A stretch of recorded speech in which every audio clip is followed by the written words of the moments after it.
Act if the situation arises, यानी अगर भाग गया यहां से बहुत ज्यादा तेजी से इन्फ्लेशन तो और पॉसिबल एक्शन हो सकता है, इंटरेस्ट रेट हाइक आ सकते हैं, उसकी विंडो पॉसिबिलिटी की उन्होंने ओपन छोड़ी है। यही नहीं, इन्फ्लेशन एक्सपेक्टेशन इस साल के लिए 5.1 से बढ़ा के 5.4 किया, और आखिर में एक दो इंपॉर्टेंट बातें बोली हैं। बैंकों को अतिरिक्त लिक्विडिटी मेंटेन करनी पड़ेगी, एनबीएफसीज के लिए बोला है, और एक कंज्यूमर एंगल में बहुत काम की बात बोली है कि इंटरेस्ट रेट जो एक्शन होता है, जो लेंडर्स होते हैं वो बोरोवर्स को थोड़ा लैग के साथ देते हैं, वो पूरे मैकेनिज्म को और ट्रांसपेरेंट बनाने की कोशिश है, जो कंज्यूमर फ्रेंडली मूव है। लेकिन हमारे साथ नए गेस्ट भी जुड़ चुके हैं। हमारे साथ खजूरिया जी हैं, हमारे साथ किशोर लोधा हैं यूग्रो से, हमारे साथ मदन सबनवस भी जुड़े हुए हैं। मिस्टर खजूरिया, मैं आपसे सबसे पहले, बाजार इस बात से थोड़ा सा नर्वस हुआ कि बैंक्स को एक्स्ट्रा लिक्विडिटी मेंटेन करनी पड़ेगी। ओके, मैं उनके पास 2 मिनट जाता हूँ, पहले ऑडियो फिक्स कर लेते हैं। किशोर जी के पास जाते हैं, वो भी एक बड़े लेंडर हैं, स्पेशली एमएसएमई के लिए, और हालांकि वो बैंक्स के लिए उन्होंने अनाउंस किया है कि एक्स्ट्रा लिक्विडिटी मेंटेन करनी पड़ेगी। लेकिन किशोर जी, इस बात को समझाइए, क्या किसी भी लेंडर के लिए एक्स्ट्रा कॉस्ट होगी या उनकी लिक्विडिटी एक तरह से फंस जाएगी? इससे बाजार नर्वस क्यों हुआ, ये मैं समझना चाहता हूँ आपसे। एक्स्ट्रा लिक्विडिटी मेंटेन करनी पड़ेगी आईसीसीआर बैंक्स को, इसको आपने कैसे देखा अनाउंसमेंट को? नमस्कार अजय, बीटी नाउ स्वदेश के सभी दर्शकों को मेरा नमस्कार। जैसा कि गवर्नर साहब ने अनाउंस किया था कि 12 अगस्त से लेके 10% तक आईसीसीआरआर को बढ़ाया जाएगा। इसका मतलब है कि आरबीआई अनुमान लगा रहा है कि जब से 2000 के नोटों का विड्रॉल हुआ है तब से सिस्टम में लिक्विडिटी थोड़ी बढ़ी हुई नजर आ रही है। और पूरे पूरे गवर्नर साहब की स्पीच में ये देखा गया है कि वो इन्फ्लेशन को लेकर काफी कंसर्न नजर आए हैं, और इस वक्त इन्फ्लेशन बढ़ता हुआ नजर आया है। यदि लिक्विडिटी बाजार में बढ़ती है तो उसका सीधा असर इन्फ्लेशन पे पड़ता हुआ दिखाई पड़ सकता है। इसीलिए ये टेम्पोररी मेजर लिया गया है, जहां की आईसीआर 10% तक बढ़ाया गया है। और लेकिन एक ध्यान देने लायक बात यह भी है कि ये एक बहुत ही टेम्पोररी मेजर है। 8 सितंबर से इसे विड्रॉ कर लिया जाएगा। तो जब फेस्टिव सीजन आएगी तब उस वक्त बाजार में सफिशिएंट लिक्विडिटी होनी चाहिए। इस बात का आरबीआई पूरे तौर पर ध्यान रख रहा है। तो ये बहुत ही टेम्पोररी मेजर है और इससे बहुत ज्यादातर ब्याज दरों में या लिक्विडिटी में बहुत कुछ फर्क पड़ता नजर नहीं आ रहा है। बढ़िया बात बोली किशोर जी आपने कि ये टेम्पररी मेजर है। बाजार शायद इसको सही तरह से रीड नहीं कर रहा है, परेशान हो रहा है, लेकिन ये टेम्पररी मेजर है और फेस्टिव सीजन के पहले शायद रिवर्स भी कर दिया जाए। ये एक्स्ट्रा लिक्विडिटी को एब्जॉर्ब करने के लिए किया गया है। मदन जी, ये बताइए कि ये जो पॉइंट गवर्नर साहब ने बोला कि we will keep the possibilities open and should the situation arises, यानी उन्होंने पॉसिबिलिटी क्या और भी रेट हाइक, अगर यहाँ से इन्फ्लेशन हाथ से बाहर जाता हुआ नजर आया तो एक आध और रेट हाइक की पोजीशन ओपन कर दी?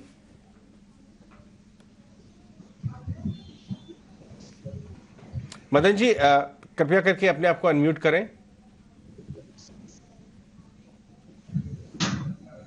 सॉरी, यही तो इंडिकेशन है, क्योंकि आरबीआई ने सेकंड क्वार्टर और थर्ड क्वार्टर का दोनों इन्फ्लेशन फोरकास्ट को इंक्रीज किया है। So now we are looking at above 6% for Q2 और Q3 के लिए 5.7% है, पहले तो 5.4% था।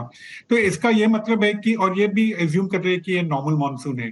तो मान लीजिएगा कि ये एल नीनो की इफेक्ट से जो अगस्त में, वैसे तो फोरकास्ट है कि अगस्त में जो भी इम्पैक्ट होने वाला है अगस्त में होगा, इट्स क्वाइट पॉसिबल दैट कोई ना कोई खरीफ क्रॉप्स में प्रॉब्लम हो सकता है, in which case inflation can also go up further.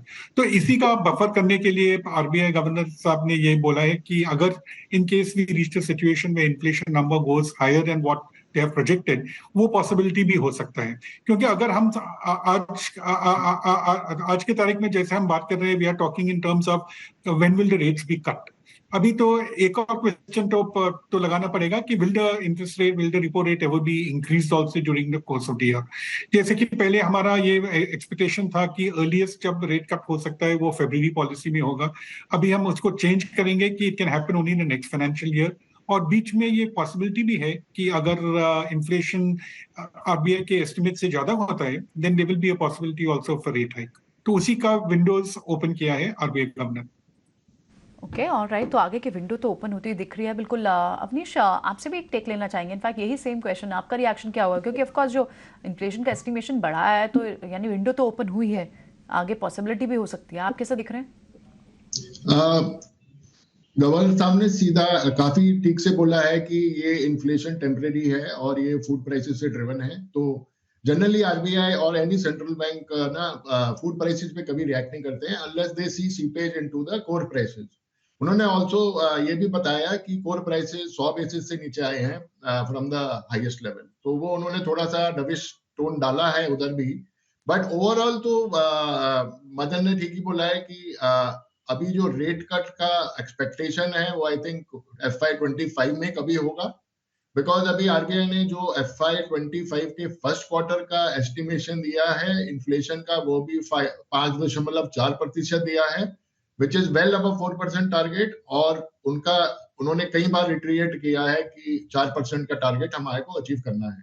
तो रेट कट तो अभी काफी दूर लगता है अनलेस ये, बिकॉज अगर ग्लोबली कुछ एक्शन हो जिसमें कि फेड के रेट कट करने लगे जोर से और बाकी सेंट्रल बैंक के कट करने लगे तो आरबीआई थोड़ा फॉलो कर सकता है उनको, बट अपने आप अपने फंडामेंटल्स पे अभी रेट कट का सिचुएशन नहीं नजर आ रहा है इस ईयर में। और I think probably first quarter of FY25 अगर इन्फ्लेशन ट्रिजेक्टरी के साथ रहता है तो उस टाइम पे हम सोच सकते हैं रेट कट की बात। रही रेट हाइक की बात, I think bar for rate hike is very high, because कभी भी आरबीआई ने पिछले कई सालों में जब फूड प्राइसेस बढ़े हैं अनलेस उनको जो इम्पैक्ट दिखे कोर प्राइसेस पे वो रिएक्ट नहीं करते हैं। तो और एक्सपेक्टेशन ये है कि सितंबर तक अगर नई फसल आएगी उसमें ये स्पेशली टमाटर वगैरह के दाम कम हो जाएंगे और उससे इन्फ्लेशन रेट नीचे आ जाएगा। तो हमारा तो ये मानना है कि हम जैसे आरबीआई ने भी बोला कि we are in there for long, rate remain higher for longer globally, तो हमारा भी वो भी स्टांस रहेगा।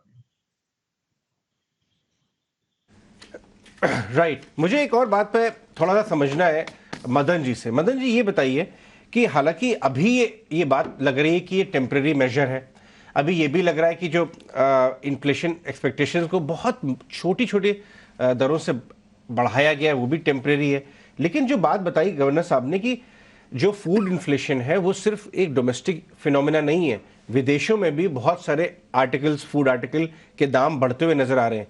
क्या ये एक रिस्क दे सकता है, स्ट्रक्चरल रिस्क, थोड़े समय के लिए 4-6 महीने एलिवेटेड ज्यादा रह जाए, ये क्या पॉसिबिलिटी है इन्फ्लेशन को लेके? तो है, और द रीजन क्यों आरबीआई गवर्नर साहब ने ये कनेक्ट किया है, इट इज दैट वैसे तो जो भी खरीफ और रबी क्रॉप्स है largely they are domestic oriented, लेकिन अगर हम एडिबल ऑयल्स को देखेंगे ये तो एक कंपोनेंट है जिसकी वजह से इन्फ्लेशन कम रही है इन द लास्ट, जैसे मई और जून में जब इन्फ्लेशन का came down, it was primarily because of this. अभी हम देख रहे हैं कि ये एल नीनो का इफेक्ट जो इंडोनेशिया और मलेशिया में that's already quite perceptible out there, और जो भी ये पाम ऑयल का प्रोडक्शन होता है वो उसी रीजन से आता है। So that is quite possible that अगर कोई डिस्टॉर्शन होगा वहां पे there will be a possibility of the global influence also coming here. नहीं तो वैसे तो हमारा जो भी अगर हम देखेंगे पल्सेस या अगर हम सीरियल्स को देखेंगे, आई थिंक इट्स लार्जली हमारा कोई इम्पोर्ट जो भी इम्पोर्ट हो रहा है वो मिनिमम है पल्सेस का। नहीं तो अगर हम सीरियल्स को देखेंगे we are not really importing rice और व्हीट। सो जो भी ग्लोबल इन्फ्लुएंस है that is not something which is going to be a concern. Pulses का यही तो प्रॉब्लम है कि जैसे कि अरहर या अगर हम मूंग को उड़द को देखेंगे, जब शॉर्टफॉल होता है we have to import more, और जैसे कि India is the largest producer as well as consumer of pulses, so जब भी इंडिया का डिमांड बढ़ता है automatically international prices also go up. तो यही तो कंसर्न है और जो लिंकेज जो है ग्लोबल एग्रीकल्चरल कमोडिटी से, यही तो लिंकेज है।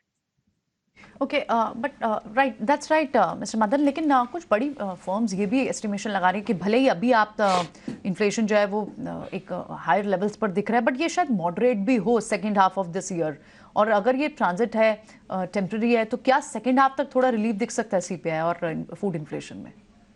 No, जरूर ना, definitely there will be a revision. तो अभी भी अगर हम देखेंगे कि आरबीआई का जो फोकस है सेकंड और थर्ड क्वार्टर्स के लिए there has been an increase revision, specially अगर हम देखेंगे सेकंड क्वार्टर में। It was not so in there earlier forecast, क्योंकि यहाँ पे गड़बड़ हो गया।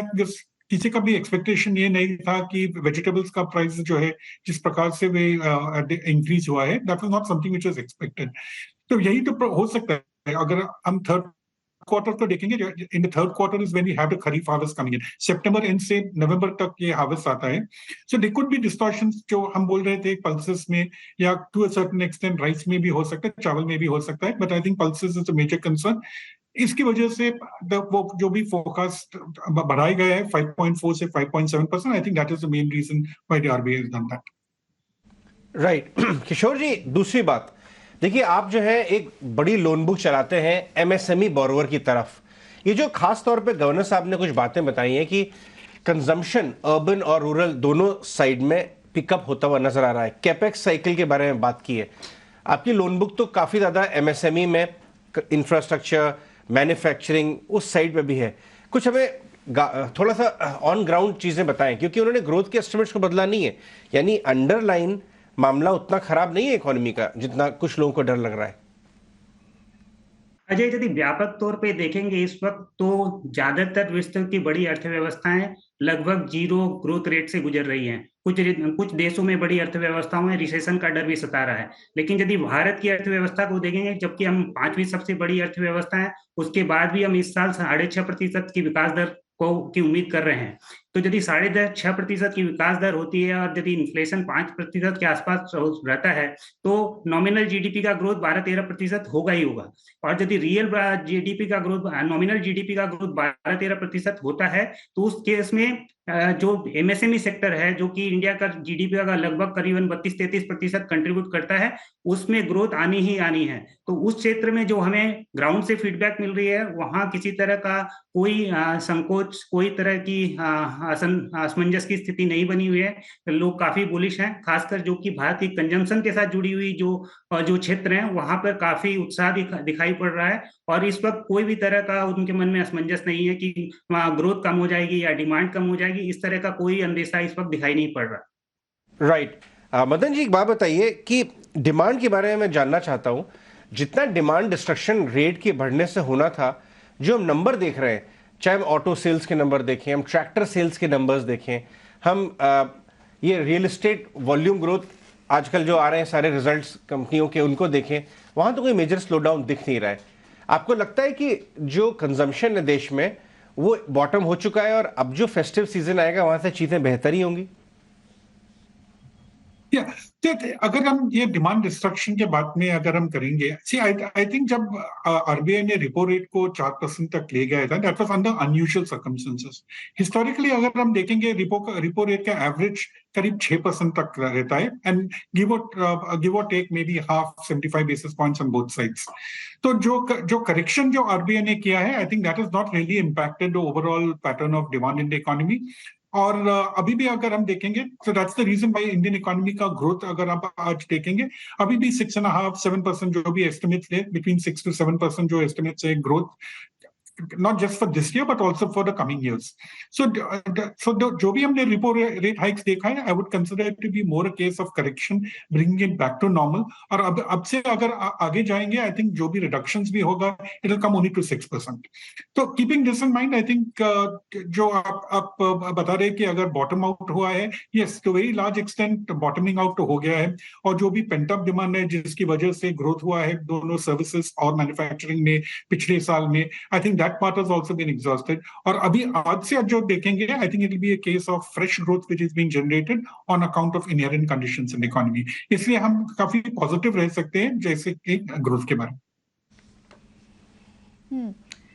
ओके, बिल्कुल, एब्सोल्युटली। एक बार अवनीश से भी लेते हैं उनका स्टांस, वो इस वक्त क्या बिल्कुल अवनीश, क्योंकि ग्रोथ को तो उस पर तो तवज्जो दे ही रहे हैं आरबीआई गवर्नर, पिछली जितनी भी पॉलिसी हम देख लें, और क्लियरली आपको वो जो सस्टेन एक्सपेंशन आपको मैन्युफैक्चरिंग साइड पर दिख रही है, सर्विसेज साइड पर दिख रही है, वो भी हर बार हाईलाइट करते हैं। लेकिन बड़ा क्वेश्चन यही है कि ये जो पॉज है, उसके बाद क्या फेड की तरह ही आरबीआई गवर्नर भी रुख रख सकते हैं कि पॉज और उसके बाद फिर से एक फर्दर हाइक्स? लेकिन कितनी रेजिलियंस इकोनॉमी में है, इस पर भी एक व्यू आप दें। आई थिंक इसमें जो इकोनॉमी में अभी ग्रोथ चल रहा है, इसको ऐसा बोल सकते हैं कि जो अभी रेपो रेट है वो थोड़ा सा रिस्ट्रिक्टिव हुआ है। और अगर हम रियल रेट देखें, जो कि difference between repo rate and inflation, अगर हम फॉरवर्ड इन्फ्लेशन देखें तो 5.4% है इस साल का टारगेट, और रेपो रेट 6.5 है, तो जो रियल रेट है करीब 1% के करीब है। तो पॉजिटिव रियल रेट इकोनॉमी को थोड़ा सा संतुलन में रख सकता है। ऐसा बोल सकते हैं कि गोल्डीलॉक सिचुएशन है कि इन्फ्लेशन आपका 4% पे तो नहीं है, बट 5 के आसपास है, और आपका ग्रोथ 6.5 पे सपोर्ट हो रहा है। तो इसके चलते आरबीआई रेट हाइक करेगा तभी अगर उसको लगता है कि जो इन्फ्लेशन है it is going near 6%, above 6%। तो वो सिचुएशन अभी लग नहीं रही है, बिकॉज थोड़ा इम्पैक्ट ग्लोबली जिन्होंने बहुत तेजी से रेट बढ़ाए हैं, ग्लोबल रेट का impact, global growth slow down होगा तो इंडिया पे थोड़ा इम्पैक्ट आएगा। चाइना में डिफ्लेशन का सिचुएशन दिख रहा है, वो भी एक्सपोर्ट करेगा deflation, because he is the biggest exporter, so he will also export price deflation globally जैसे बोलते हैं। तो उससे थोड़ा सा ग्लोबल कमोडिटीज पे डाउनवर्ड इम्पैक्ट आ सकता है। तो ओवरऑल आई थिंक ये सिचुएशन अभी पॉलिसी टू पॉलिसी देखना पड़ेगा, but chances of rate hike I think बहुत लिमिटेड है, अनलेस ग्लोबली कुछ और प्रेशर आ जाए इन्फ्लेशन पे और इंडिया में आरबीआई को लगे कि इन्फ्लेशन वापस से हाथ के बाहर जा रहा है। सवाल मैं आपसे पूछना चाहूंगा, एक फाइनेंशियल मार्केट पार्टिसिपेंट के हिसाब से जो हमारे बॉन्ड यील्ड्स हैं और जो हमारे मनी मार्केट सिस्टम्स हैं, वो ये मान के चल रहे थे कि अर्ली नेक्स्ट ईयर से रेट कट का सिलसिला शायद भारत में स्टार्ट हो जाएगा, या यूएस में तो होगा ही, और उसके बाद एक लैग के बाद समवेयर बिटवीन फरवरी और मार्च शायद भारत में भी पॉसिबल हो जाएगा। उसमें क्या बदलाव आएगा आज की कमेंट्री के बाद, या वो मोर और लेस अभी भी कायम है?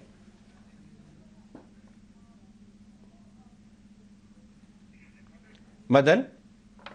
क्या ऐसा लगता है कि जो भी आरबीआई कमेंट्री से अगर हम जो भी इन्फर करना चाहते हैं, सी डज लुक लाइक दैट, जैसे कि आरबीआई ने बोला है कि वी आर टारगेटिंग इन्फ्लेशन, ठीक है। तो हेडलाइन इन्फ्लेशन जो भी कंपोनेंट्स को अगर हम छोड़िए कि कोर सेक्टर कोर इन्फ्लेशन कम आ रहा है और फूड इन्फ्लेशन की वजह से हेडलाइन नंबर है has gone up.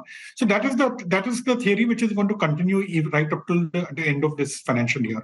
So अगर ये याद रखेंगे कि for the average they're talking of 5.4%, अभी 6.5% का repo rate है, the real repo rate of 1%. I think वही तो ideal situation है। पहले भी RBI governors जो पहले आए थे, they had also maintained that 1.5% real repo rate is the ideal rate.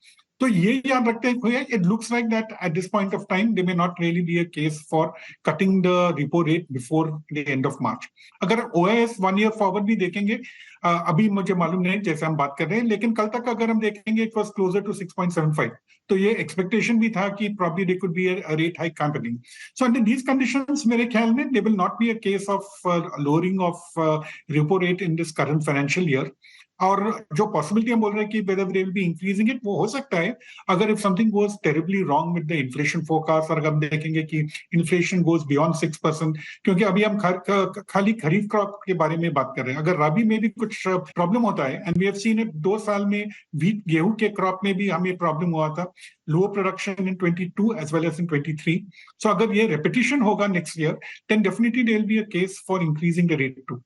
तो अभी के लिए we can keep discount that factor. RBI ने मेंशन किया है कि कॉशियस रहना चाहिए, तो देखना पड़ेगा कि क्या हो सकता है। और अभी और एक बात है कि क्रूड ऑयल का प्राइस, पहले तो हमने सोचा कि वो 80 के कम ही रहेगा, लेकिन अभी हम देख रहे हैं कि 85 हो रहा है, 90 दे गोइंग टुवर्ड्स $90 पर बैरल।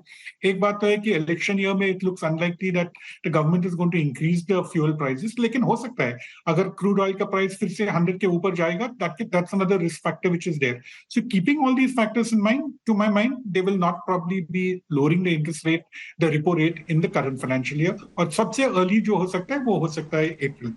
राइट, ऑलराइट, बहुत बहुत शुक्रिया आप सबका, किशोर जी, अविनाश जैन, मदन सबनमिस, खजूरिया जी, शशांक जी, आप सबका बहुत बहुत बहुत शुक्रिया आज हमसे बात करने के लिए। खास बात यह है कि जो बाजार का डर था, वो जो नर्वसनेस था, ये एक्स्ट्रा लिक्विडिटी जो मेंटेन करनी पड़ेगी बैंकों को, वो टेम्पररी इन नेचर है। अगर आप बैंक निफ्टी भी देखिए तो एक शार्प फॉल के बाद रिकवर करता हुआ नजर आ रहा है, और किशोर जी का ये मानना है कि ये सितंबर से रिवर्स हो जाएगी, क्योंकि उस समय तो एक्स्ट्रा लिक्विडिटी की जरूरत होगी सिस्टम को फेस्टिव सीजन में